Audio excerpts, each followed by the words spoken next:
Hi, I'm Dr. Neil Reddy, and I'm a medical oncologist at Duke University in Durham, North Carolina. Thanks for joining us today. We're going to do a discussion of an important topic. We have had marked advances in the treatment of non-small cell lung cancer, and a lot of that has included using immune therapy as initial therapy, either by itself or combined with chemotherapy, or now in immune combinations. But a major clinical problem now is that when patients progress, we have to go to second and third line regimens.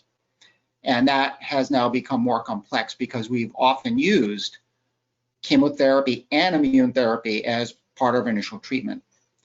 So today we're going to go ahead and discuss what some of the options are and how we approach this scenario of second line therapy after we've used immune therapy as part of initial treatment.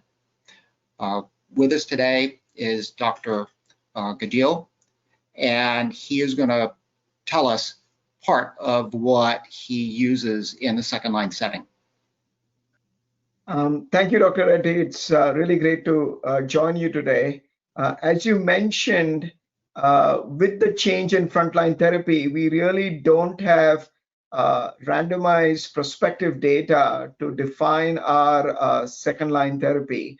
Historically, our second line therapy after the previous standard of platinum-based chemotherapy was to use docetaxel and then subsequently docetaxel and ramucirumab combination, because they had shown first docetaxel as single agent had shown survival advantage, and then subsequently the addition of ramucirumab to docetaxel in the REVEL study showed survival advantage.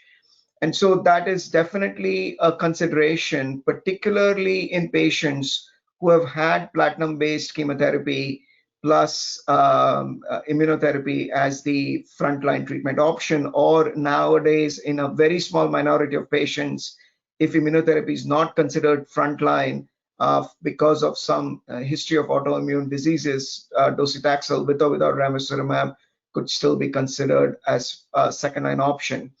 I think the challenge comes up when in some patients we use immunotherapy as the frontline treatment option, either single agent PD-1 inhibitors such as pembrolizumab, or a combination of IO agents such as nivolumab and ipilimumab.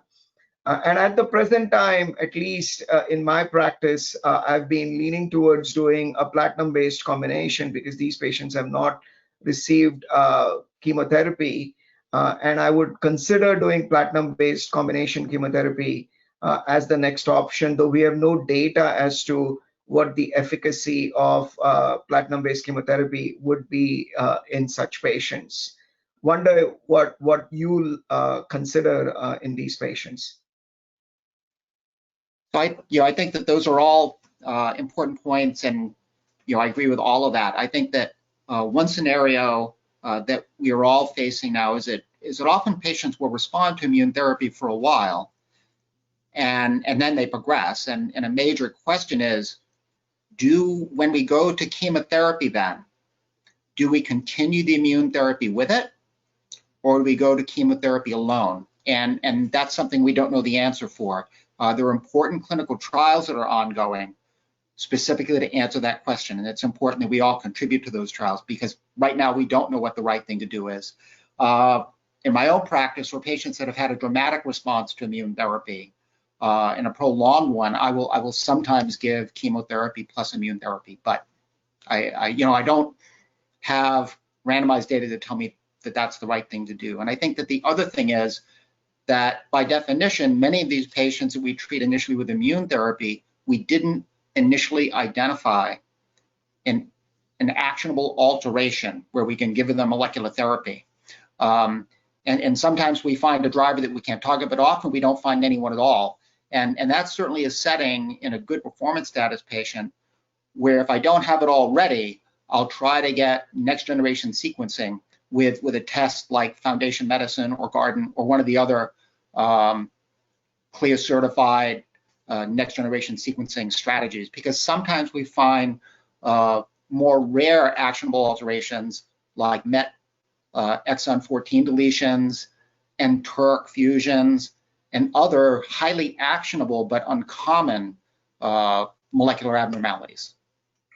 I completely agree with you, and that's an excellent point that you have brought up. I think it is extremely important that physicians are aware of what the panel, what genes were included in the panel they utilized at the time of diagnosis. And in many instances, not all potential targetable alterations have been included in the panel. And as you mentioned, if only a limited panel was performed at the time of diagnosis, it would be very critical, including possibly repeating a biopsy to obtain additional tissue to perform a larger panel with next generation sequencing with a lab such as Foundation or Tempus, so that you could identify potentially targetable alteration. And that would be the preferred option over using a cytotoxic chemotherapy. And I would also like to highlight that there are definitely instances where patients may have oligoprogression,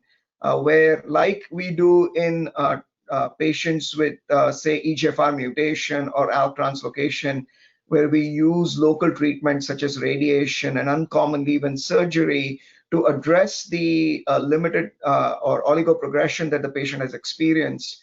That we would use those treatment modalities, but continue the original chemoimmunotherapy or immunotherapy, since the expectation is that majority of the cancer is well controlled, except that there is progression in limited areas.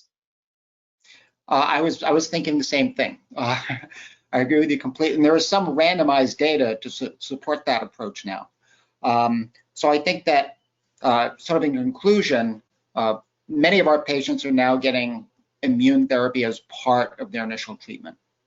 Sometimes subsequent treatment will also include immune therapy, but often it means going on to cytotoxic therapy. If a patient has received single agent immune therapy in the front line, often because the PD-L1 score is very high, then a platinum doublet is often the appropriate second line regimen. But if they've received chemoimmunotherapy as their initial treatment, as Dr. Ujia was saying, we would often go to a docetaxel or docetaxel ramucirumab combination. That is important to make sure you've gotten appropriate genomic testing to possibly identify an actionable uncommon mutation or fusion or abnormality. And then treatment of oligometastatic disease can be a very effective approach when there's limited progression of disease. I have several patients who are years out after radiation treatment for oligometastatic disease. So I think that can be a highly effective approach. And I think that's especially true in patients that have initially responded to immune therapy.